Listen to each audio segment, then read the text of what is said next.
No nos deja en paz con nosotros mismos y a veces tampoco con los hermanos. Y llámense hermanos los miembros de la familia, los miembros de la Iglesia de Dios, en fin. El primer conflicto en este mundo surgió después de la entrada del pecado.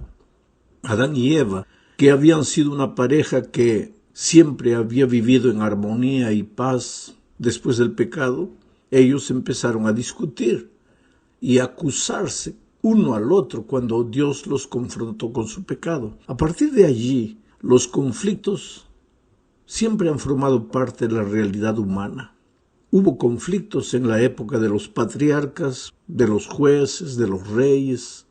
Siempre hubo conflictos a lo largo de la historia humana. En la iglesia primitiva no fue diferente. A veces nosotros idealizamos a los hermanos del primer siglo. Inconscientemente creemos que ellos eran unos angelitos, pero eso no es verdad. Esta semana veremos algunos de los conflictos que la iglesia primitiva enfrentó y la forma como los hermanos en ese entonces resolvieron los conflictos. Nosotros hoy necesitamos aprender de ellos y resolver también los conflictos de la misma forma. Veamos el primer conflicto en la iglesia primitiva. Surgió por causa de preconceptos raciales. Mira lo que dice Hechos 6:1. Por aquellos días, al multiplicarse el número de los discípulos, surgió una queja de parte de los judíos helenistas en contra de los judíos nativos. Los judíos helenistas eran los griegos. ¿Y cuál era la queja? Pues el texto sigue diciendo, porque sus viudas eran desatendidas en la distribución diaria de los alimentos.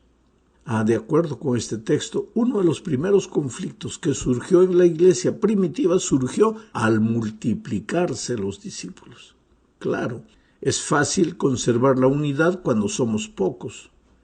Pero ¿qué sucede cuando llegamos a ser 22 millones de miembros en el mundo? Pues ahí las cosas son más difíciles, porque no somos una familia de 4 o 5 personas. Somos una familia mundial. Diferentes culturas, razas, en fin. Bueno, el primer conflicto en la iglesia primitiva no fue teológico, fue racial. No tenemos evidencia de que la acusación que los griegos cristianos hacían fueran acusaciones reales, pero si ellos estaban descontentos, debe haber habido algún motivo, algún fondo de verdad en la queja que ellos presentaban. O entonces tal vez los cristianos judíos estaban dando la impresión de favorecer a las viudas judías y olvidarse un poco de las viudas griegas. La verdad es que surgió un conflicto. Es una pena que el ser humano sea así. Es triste que a pesar de haber sido convertidos, todavía a veces en el corazón no nos olvidamos de las banderas, ni los territorios, ni las fronteras, ni las regiones. Gálatas 3, 27 y 28 dice, porque todos ustedes, los que han sido bautizados en Cristo, están revestidos de Cristo. Ya no hay judío ni griego, no hay esclavo ni libre, no hay varón ni mujer, sino que todos ustedes son uno en Cristo Jesús. Ahora yo te pregunto, ¿hasta qué punto esta declaración de Pablo es verdad en la experiencia de la iglesia hoy? Es posible que, por ejemplo, este sábado de mañana, al estudiar esta lección, digamos amén a la declaración de Pablo de que en Cristo ya no hay banderas ni nacionalidades. Inclusive es hasta posible que un hermano enseñe esta lección afirmando que en Cristo ya no hay fronteras, ni razas, ni países. Bueno, eso pues él lo va a enseñar en la mañana, en la escuela sabática, pero en la tarde, en la junta, al hablar de la posibilidad de un nuevo pastor para la iglesia, ese mismo hermano que en la mañana habló con entusiasmo de que en Cristo ya no hay banderas ni países, va a dar un discurso diciendo que ya que la mayoría de la iglesia es de cierta nacionalidad, el pastor también debe ser del mismo país. Y el argumento es que la cultura, bueno, para que no se entienda, porque un pastor de otro país no nos va a entender, bueno, para que no entre en choque con la cultura. Pues así somos. De mañana hablamos bonito de la unidad y en la tarde ya estamos diciendo que no, que yo soy peruano, tú eres brasileño, etcétera, etcétera. El puente entre la bonita teoría que predicamos y la realidad que vivimos es muy largo y difícil de pasar. Bueno, ¿qué hizo la iglesia primitiva para resolver este conflicto? El relato bíblico de Hechos 6:2 dice: entonces los 12 convocaron a todos los discípulos y les dijeron: no está bien que desatendamos la proclamación de la palabra de Dios para atender a las mesas. En aquella ocasión se convocó a la iglesia para que decidiera el asunto. Y como resultado de eso, pues se escogió hombres dedicados especialmente a la atención y al servicio de la iglesia, mientras los apóstoles solo se dedicaron a la predicación del evangelio. O sea, el conflicto se resolvió en esa ocasión convocando a la iglesia, discutiendo el asunto y finalmente tomando una decisión que todos estuvieron dispuestos a cumplir. Es así que se resuelven conflictos. Se convoca a la iglesia, se discute y pues lo que la mayoría decide se hace. Así fue en la iglesia primitiva, así debería ser en nuestros días. En la segunda parte de este estudio veremos otro conflicto que surgió en la iglesia primitiva. Fue primero el asunto de si se debían aceptar a los gentiles en el seno del cristianismo o no. El problema era básicamente entre los judíos que se habían vuelto cristianos. El pueblo judío, pues tradicionalmente había sido un pueblo exclusivista. Aunque habían aceptado el cristianismo, ellos continuaron pensando que eran el único pueblo de Dios. Ahora, en realidad nunca lo fueron, porque en el Antiguo Testamento vamos a ver, Dios siempre quiso alcanzar al mundo entero, pero usando al pueblo de Israel. Ahora, el pueblo de Israel malentendió las cosas y pensó que solo el pueblo de Israel podría ser salvo. Ellos ignoraban, cuando se convirtieron al cristianismo ahora, que en Cristo ya no había judíos ni griegos, ni hombres, ni mujeres, ni libres, ni esclavos. Así que los judíos cristianos tuvieron mucha dificultad para aceptar a los nuevos creyentes gentiles. Pero Dios necesitaba enseñarles una lección y lo hizo a través de una experiencia con Pedro. Pedro era un judío. Él creía que los judíos no debían acercarse a los gentiles. Aún siendo cristiano, pensaba de esa manera. Pero un día se encontraba en Jope, en la casa de Simón el curtidor, a la orilla del mar, y tuvo una visión. Vio una sábana llena de animales limpios e inmundos, y entonces recibió la orden de un hombre que estaba vestido de blanco, y que le dijo: levántate, mata y come. Entonces Pedro se negó y dijo: no, Señor, yo nunca he comido nada inmundo. La voz le dijo: no llames inmundo a lo que Dios limpió. Ahora mira, hay muchos cristianos sinceros que usan este incidente para afirmar que se puede comer todo tipo de animales.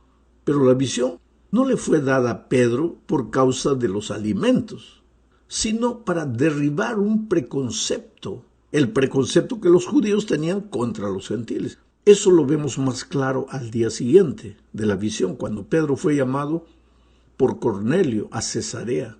Cornelio era un gentil. Allí Pedro dijo algo sorprendente, está registrado en Hechos 10:28.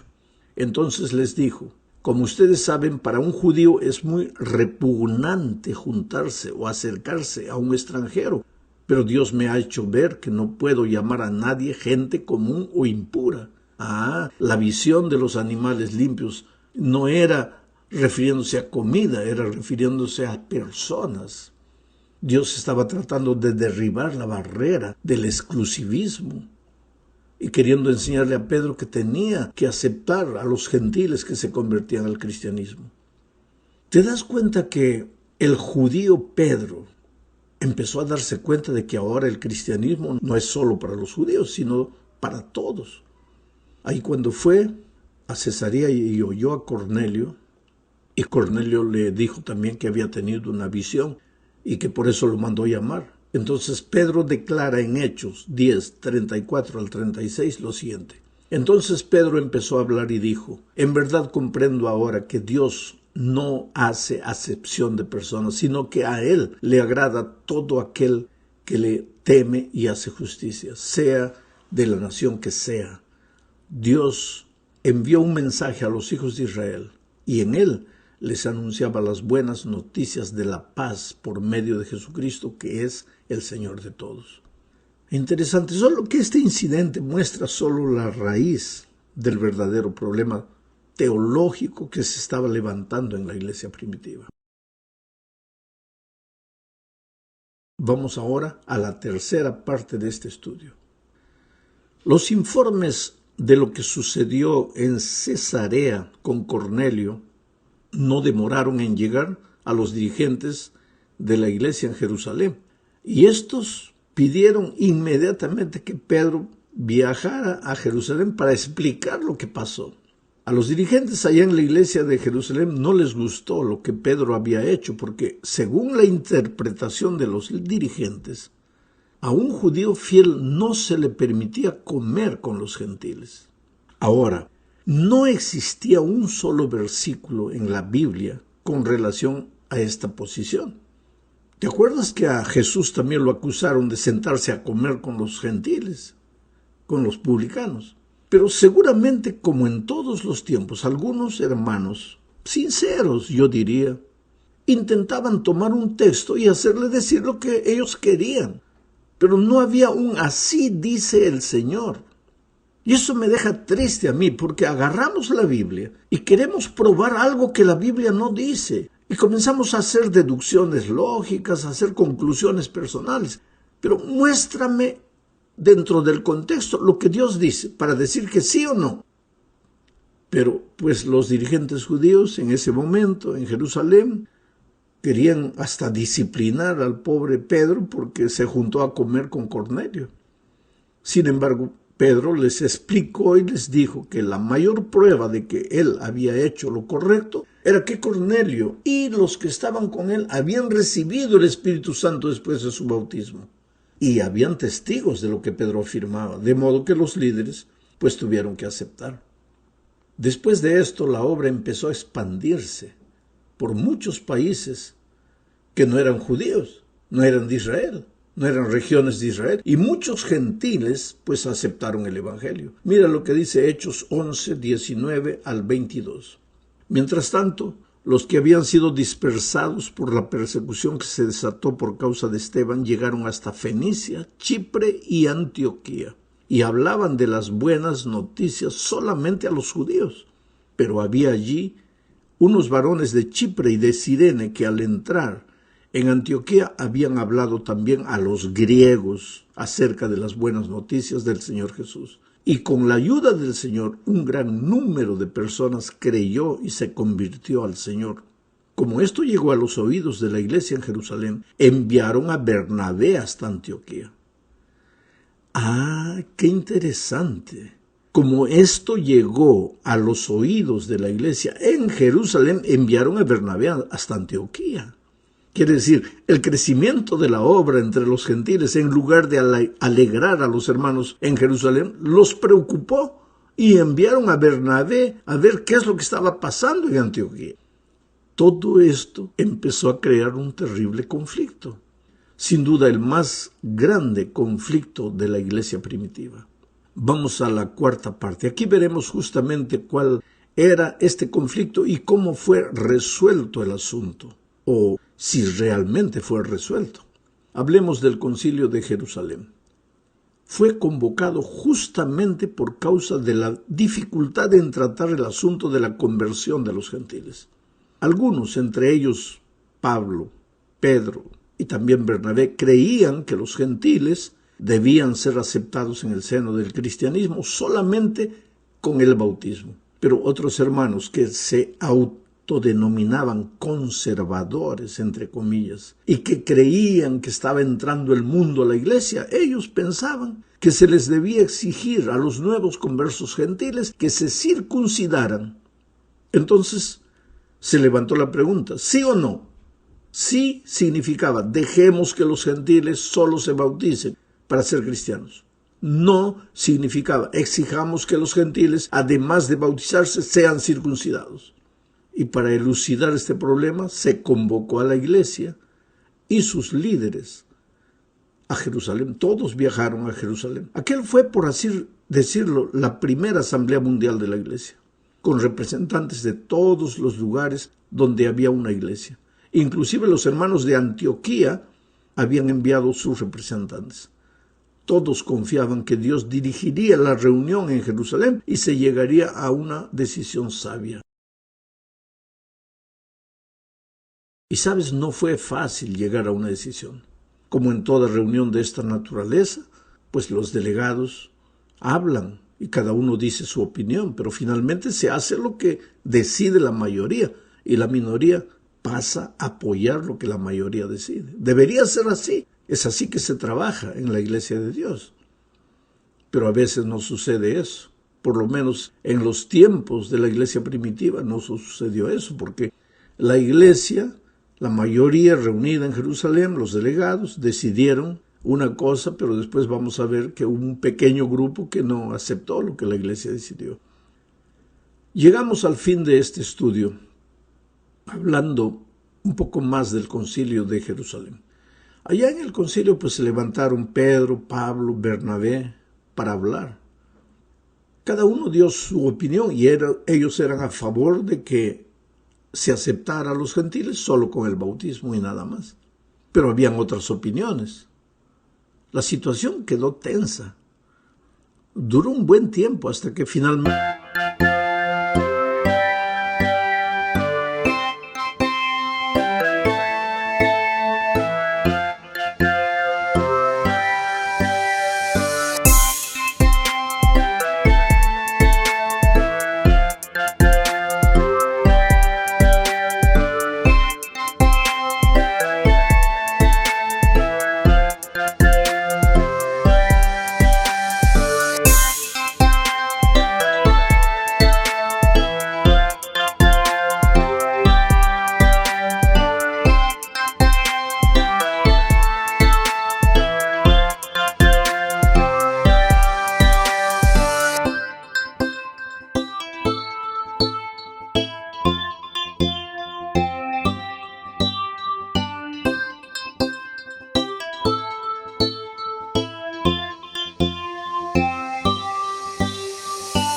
Jacobo tomó la palabra. Este Jacobo era hermano de Jesús.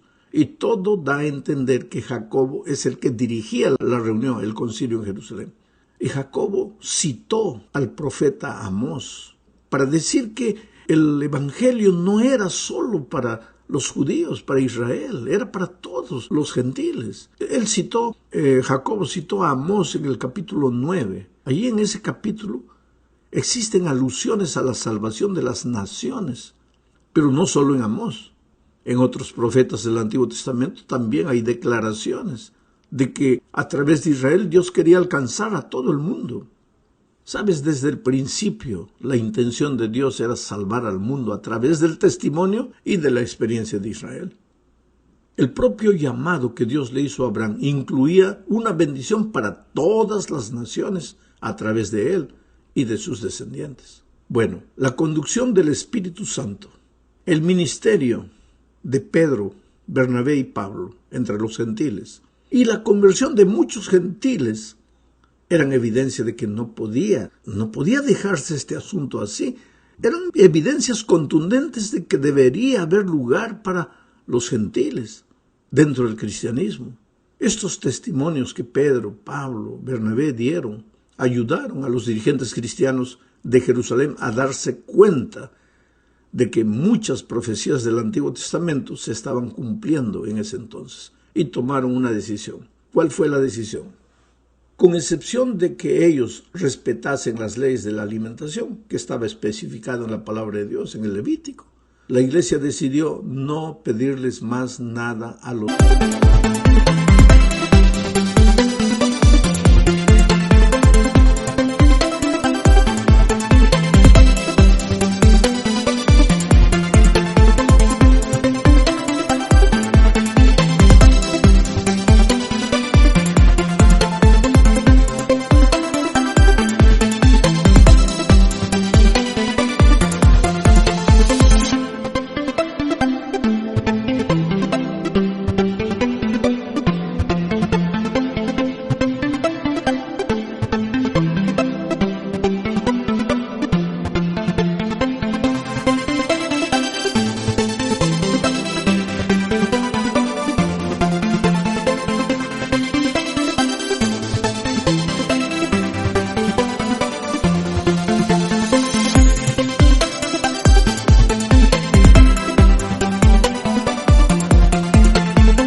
que se volvían cristianos. Solo deberían ser bautizados y nada más.